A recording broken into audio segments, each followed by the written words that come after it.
ደም ከሰው የሚገኝ ለሰው የሚሰጥ ነው 81 ጊዜ እንግዲህ እግዚአብሔር እርሱ እንደመለገስ ያለሁኝ ከስጦታዎች ሁሉ ትልቅ ስጦታ ነው ደም መስጠት ህይወት ማጋራት ነው ሌሎችን ህይወት ማዳን ስራ ነው የሰሩት የኔ አባት የሰዎችን ህይወት ደም በመለገስ አትርፏል የደምና የአይን ብሌን ለጋሾቻችን ለኛ አገልግሎት ስጦታዎቻችን ናቸው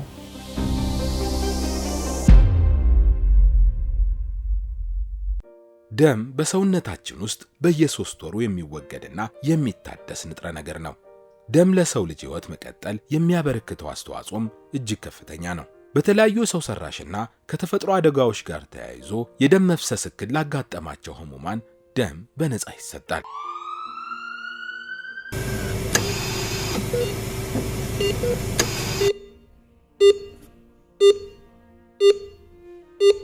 የካንሰር ታማሚዎችን ጨምሮ ነፍሰ ጡር እናቶች በወሊድ ወቅት ከፍተኛ የደም መፍሰስ ስለሚያጋጥማቸው የተጋረጠባቸውንም የሞት አደጋ ለመከላከልና ህይወታቸውንም ለማስቀጠል ከሚሰጡ ግብአቶች ውስጥ ደም አንዱና ዋነኛው ነው ደም መለገስ ከስጦታዎች ሁሉ የላቀ ስጦታ ነው አንድ ሰው አንድ ጊዜ በሚለግሰው ደም የሶስት ሰዎችን ህይወት መታደግ ይቻላል ለዚህ ነው ደም መለገስ አቻ የማይገኝለት የሰብአዊ ተግባር ነው የሚባለው ደም በህክምና ስርዓት ውስጥ ማይገባበት ቦታ የለም በቀዶ ጥገና የሚፈልጉ ሰዎችም የወስደው የበሽታ ያለባቸው ሰዎችም በስፋት ደም የሚጠቀሙበት ሁኔታ አለ በተለይ እንደኛ አገር ያሉ ታዳጊ አገሮች ጋር የእናቶች ሞት ቁጥር 1 ምክንያት በእርግዝና ወቅት ወይንም በወሊድ ወቅት የሚፈጠር ደም መፍሰስ ነው እሱ ጋር ተያይዞ ህክምና ተቋም ውስጥ በስፋት የምንጠቀምበት ሁኔታ አለ ደም ከተፈለገ ዊዝን ከ4 እስከ 5 ደቂቃ ውስጥ ሰውየው ደም የፈለገ ሰውዬ ኢሚዲየትሊ ካልሰጠኑ እንግዲህ ወደ ሞት የሚያመራበት መንገድ ይፈጠራል አብዛኛው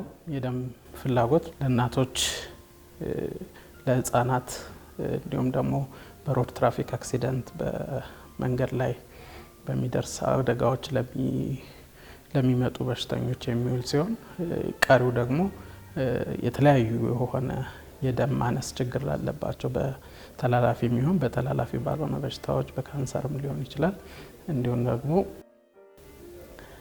የመድማት ችግር ያለባቸው በተፈጥሮ የመድማት ችግር ያለባቸው ላይክ እንደ ሄሞፊሊያ አይነት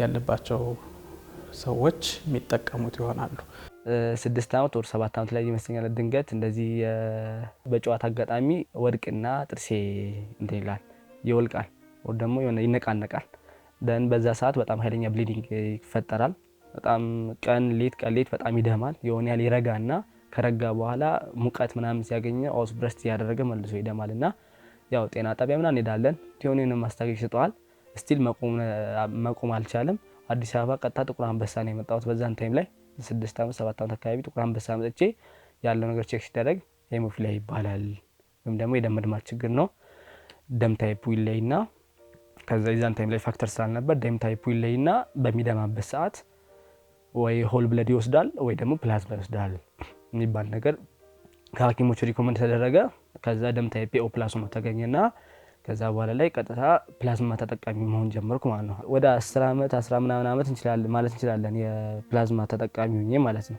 እንደ አቡበከር ያሉ በርካታ ሰዎችንም በጎ ፈቃደኞች በለገሱት ደም ህይወታቸውን ማስቀጠል ተችሏል ልክ እንደ ደም ሁሉ የአይን ብሌን ለገሳም ለሰው ልጅ ህይወት ያለው ትርጉም እጅግ ከፍተኛ ነው ከህልፈተ ህይወት በኋላ የሚለገስ የአይን ብሌን ለሁለት ሰዎች የማየት እድልን ይፈጥራል በልጅነቴ ህፃን እያለሁ የኩፍኝ በሽታ ነበር ያዘኝ በህፃንነቴ አይን ብሌኔ ጠባሳ ማለት አይኔ ላይ ስትወጣ ጠባሳ ጣለ ከዛ በኋላ እንግዲህ ያው ለረጅም ጊዜ ህክምናውን ሳልወስድ ስለቆየኝ ያው ጠባሳው ወደ እንትና ለማለት ንቅለ ተከላ የሚያስፈልገው ደረጃ ላይ ከደረሰ በኋላ እንግዲህ ተመርምሬ ከዛ ወደ ህክምና ተቋም መጣሁኝ ወደ ህክምና ተቋም መጥቼ ተመረመርኩኝ ስመረመር ያው ብሌኑ እንደተጎዳና ንቅለ ተከላ እንደሚያስፈልገው ተነገረኝ ከዛ በኋላ ክትትል ያደረኩኝ የአይን ብሌን ጠባሳ ወይ ደግሞ ተቀይሮልኛል ማለት ነው ከስጦታዎች ሁሉ ታላቁ ስጦታ የአይን ብሌንና የደም ልገሳ ነው ለዚህ ነው በርካቶች ዓላማውን ደግፈው በመደበኛነትና በበጎ ፈቃደኝነት እየለገሱ የሚገኙት። በቀላሉ አይነ ስውርነትን ለመከላከል ከአንድ ሰው ህይወቱ ካለፈ በኋላ የአይን ብሌን ተወስዶ ለሌላ ሰው ተለግሶ አይኑ እንደሚበራ ስመለከት ከዚህ በላይ ደስ የሚያሰኝ ነገር የለም።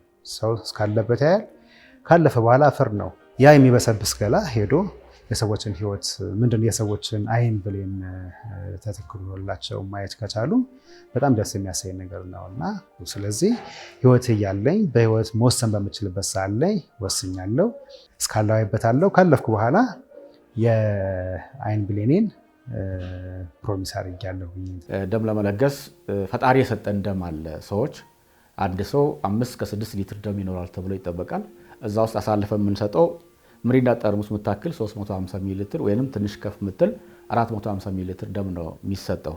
የ450 ሚሊ ሊትር ሲሰጡ የደም ተዋጽኦ ይወጣለትና ለ3 ወይንም ለ4 ሰዎች ህይወት መታደግ ምክንያት የሚሆን ደም ነው የሚሰጠው።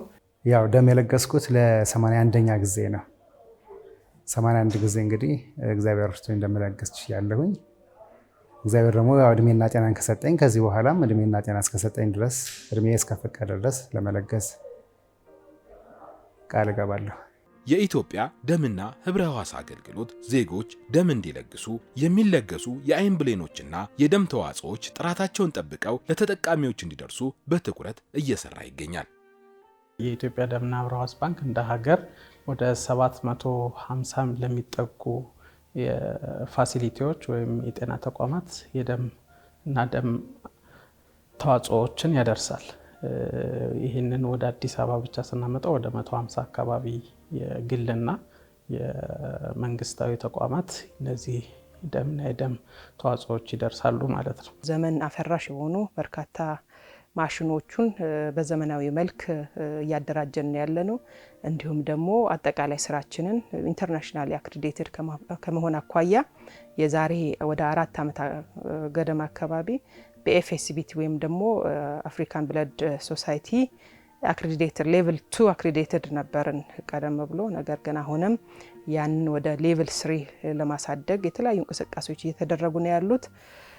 እንደሚታወቀውም በጂኤምፒ እያንዳንዱ ደም ባንኮች በተለይ የኢትዮጵያ ደምና ህብረ ሕዋስ ባንክም እንዲሁም በክልል ላይ ያሉ ደም ባንኮችም በጂኤምፒ ሲንል ጉድ ማኒፋክቸሪንግ ፕራክቲስን መሰረት አድርጎ ከመስራት አኳያ እሱን መሰረት አድርጎ እንዲሰሩ የተለያዩ ስራዎች እየተሰሩ ነው ያሉት። ከዶክሜንቴሽን አንጻር እንዲሁም ደግሞ ባለሙያተኞችን ከማሰልጠን አኳያ ብዙ እንቅስቃሴዎች እየተሰሩ ነው ያሉት። የደም ለጋሹን ፑል ለመጨመር የምንገለገለው ትምህርት ቤት ነው። አብዛኛው ደም ለጋሽ በነገራችን ላይ ሀገራችን ላይ ትምህርት ቤት ነው። 50% የሚሆነው ደም የሚገኘው እዛ አካባቢ ስለሆነ አንዱ ትኩረት ኤሪያችን እሱ ጋር ነው የምንሰራው። ሌላው የእምነት ተቋማት ናቸው። እምነት ተቋማት ላይ በተለይ በበዓላት ቀን ላይ ምዕመናን ወደ ቤተክርስቲያን ወይንም ወደ መስጊድ ሲሄዱ እዛ በተደራጀ መንገድ ሰዎቹ ተገኝቶ የደም ልገሳውም የአይን ብሌን ልገሳውም ከእምነት አንጻርም ሲታይ የራሱ አዎንታዊ ሚና ያለው ከመሆኑ ጋር ተያይዞ በተደራጀ መንገድ የምንሰራባቸው ቦታዎች እዛ አካባቢ ነው። ደም ለመለገስ የተደራጁ ክለቦች አሉ፣ ማህበሮች አሉ። እነሱ ጋርም ቅርብ ሆነን የምንሰራበትና በተደራጀ መንገድ አካል ለአካል ተገናኝተን እነሱ ጋር የምንሄድበት ሁኔታዎች አሉ። ሚዲያን በተመለከተ አሁን ባለው ሁኔታ በተለይ ወጣቱ ማህበረሰብ ማህበራዊ ሚዲያ ላይ በስፋት ያለበት ሁኔታ አለ። ስለዚህ እሱንም ዩቲላይዝ ለማድረግ ጥረት የተደረገ ያለበት ሁኔታ አለ። እስካሁን ድረስ በተለይ በአዲስ አበባ ሴንተር ከ400 ሺህ በላይ ዶነሮች አሉ፣ የተመዘገቡ ዶነሮች ማለት ነው። ወደ ሀገር አቀፍ ስንሄድ ወደ ሚሊዮን የሚጠጉ የተመዘገቡ ዶነሮች ይኖራሉ ተብሎ ይገመታል። በአይን ብሌን ልገሳ ከ15 ሺህ በላይ ቃል የገቡ ወገኖች አሉ። በጎ ፈቃደኞች የሚያከናውኑት ይህ የደምና የአይን ብሌን ልገሳ ተግባር ከፍተኛ ምስጋና የሚቸረው ነው። እንዲህ አይነት መልካም ስራ በየትኛውም ሃይማኖት አስተምሮ የሚደገፍና ተቀባይነት ያለው ተግባር ነው። መመረቅም ነውና ደም መለገስ በጣም ቀላልና ቀላል ነገር አንድ ግማሽ ሰዓት በማይሞላ ሰዓት የሚከናወን ነገር ነው።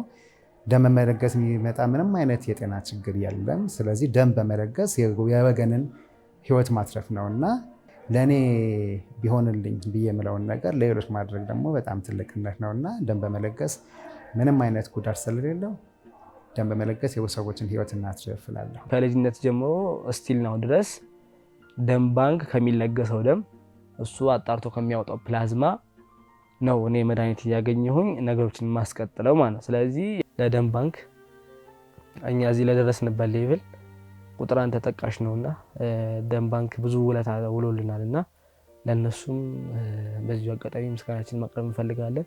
የኔ አባት የሰዎችን ህይወት ደም በመለገስ አትርፏል።